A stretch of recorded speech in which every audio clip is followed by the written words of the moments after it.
Welcome to Info TV 210। Viewers, आज हम बात करने जा रहे हैं टाइटैनिक की, जिसको पेश आने वाले एक्सीडेंट की वजह से 1912 में 1500 से ज्यादा अफराद अपनी जान से हाथ धो बैठे। टाइटैनिक का डूबना दुनिया की मैरी टाइम हिस्ट्री का एक बहुत ही बड़ा हादसा तस्वीर किया जाता है, क्योंकि टाइटैनिक के बारे में कहा जाता था कि इसको दुनिया की कोई भी ताकत डुबो नहीं सकती और ये अनसिंकेबल है। आज हम देखेंगे कि जाने अनजाने में ऐसी कौन सी गलतियां की गई कि टाइटैनिक जैसा अजीम शिप कुछ ही घंटों में समंदर की तह में जा बैठा, और अगर वो गलतियां ना की जाती तो कई जानें बचाई जा सकती थी और टाइटैनिक को डूबने से भी बचाया जा सकता था। व्यूअर्स, टाइटैनिक इंसानी जहान का एक मुंह बोलता सबूत था, जिसकी तामीर 1909 में शुरू हुई और मार्च 1912 में मुकम्मल हुई। इसको बनाने वाली व्हाइट स्टार लाइन एक मशहूर कंपनी थी, जिसका शिपिंग में बहुत ही वसी तजर्बा था, और इसके कैप्टन एडवर्ड स्मिथ भी एक इंतहाई तजर्बाकार सेलर थे। फिर भी ऐसी कौन सी गलतियां हुई जिनको अगर ना किया जाता तो टाइटैनिक बच सकता था, और अगर एक्सीडेंट हो भी गया था तो ज्यादा से ज्यादा लोगों को बचाया जा सकता था।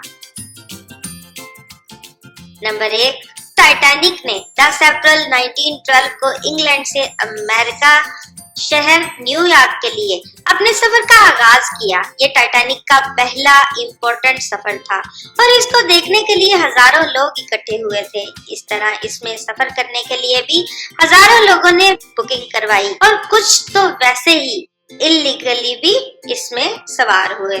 तो पहली गलती थी कि टाइटैनिक के कैप्टन स्मिथ को ये आर्डर था कि इसने 7 दिनों के अंदर पूरा अटलांटिक ओशन क्रॉस करके न्यूयॉर्क पहुंचना है, और यही सबसे पहली और अहम गलती थी, क्योंकि कम से कम वक्त में न्यूयॉर्क पहुंचने के लिए कैप्टन स्मिथ ने टाइटैनिक को काफी तेज स्पीड से चलाया। 3 दिन मुसलसल सफर करने के बाद 14 और 15 अप्रैल की दरमियानी रात जब टाइटैनिक को हादसा पेश आया, इस वक्त भी इसकी रफ्तार काफी तेज थी। अगर टाइटैनिक की स्पीड कम होती तो इसके पास इतना वक्त होता कि वो शिप को आइसबर्ग से बचाकर गुजर जाते, लेकिन ज्यादा स्पीड की वजह से ये मुमकिन ना हुआ और टाइटैनिक इस आइसबर्ग से टकरा गया।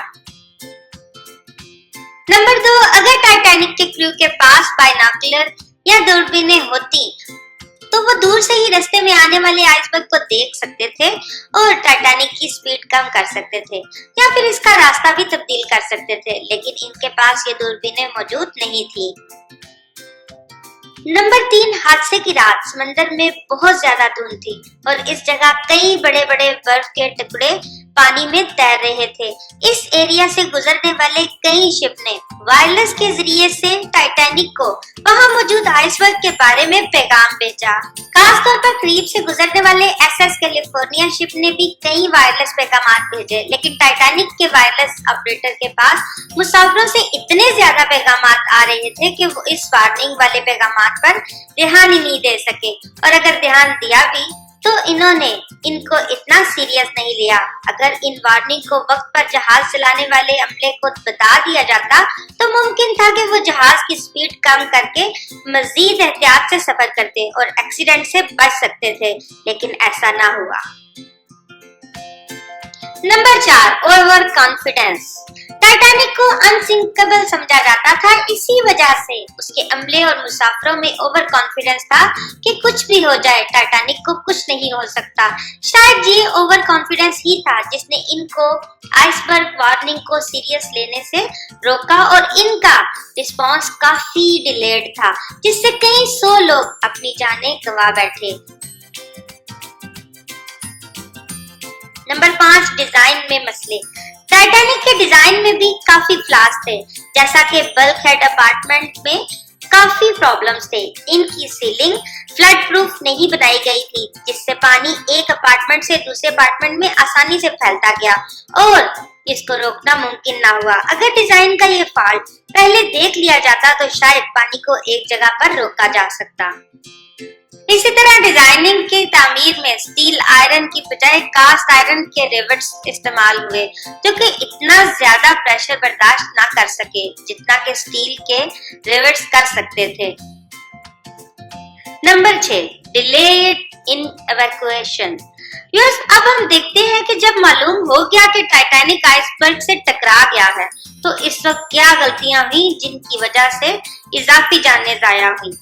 इनमें सबसे पहली गलती थी शिप की एवैक्यूएशन करने का फैसला काफी देर से किया गया।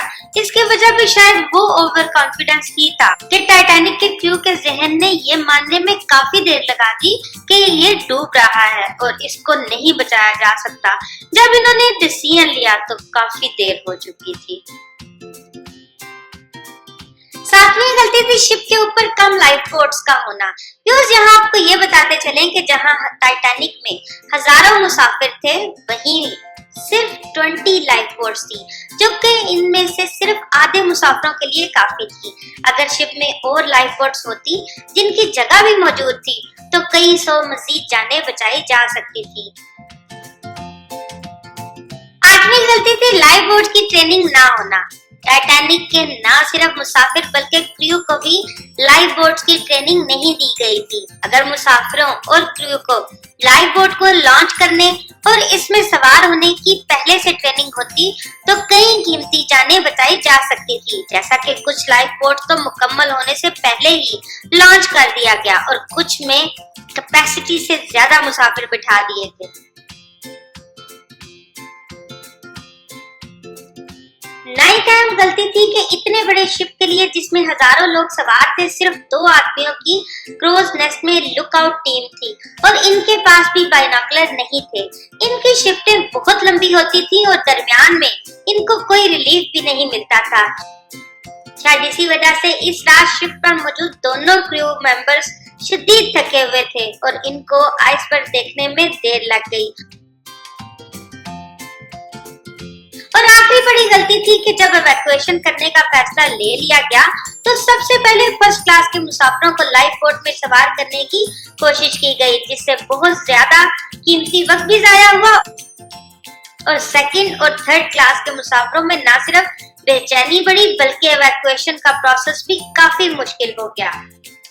अगर इवैक्यूएशन करते हुए इस क्लास डिस्टिंक्शन का ख्याल ना किया जाता तो कई सौ मजीद लोगों को बचाया जा सकता था। व्यूअर्स, आखिर में हम ये कहना चाहते हैं कि टाइटैनिक का डूबना और इसमें 1500 से ज्यादा कीमती जिंदगियों का जाया हो जाना इंसानी तारीख का बहुत ही बड़ा हादसा है, जो कि इंसानी गलतियों, ओवर कॉन्फिडेंस और कम सेफ्टी स्टैंडर्ड होने की वजह से मजीद मोहलिक साबित हुआ। इस हादसे से हम ये सबक हासिल कर सकते हैं कि दुनिया की सबसे अहम चीज सेफ्टी है और बाकी सब कुछ इसके बाद आता है।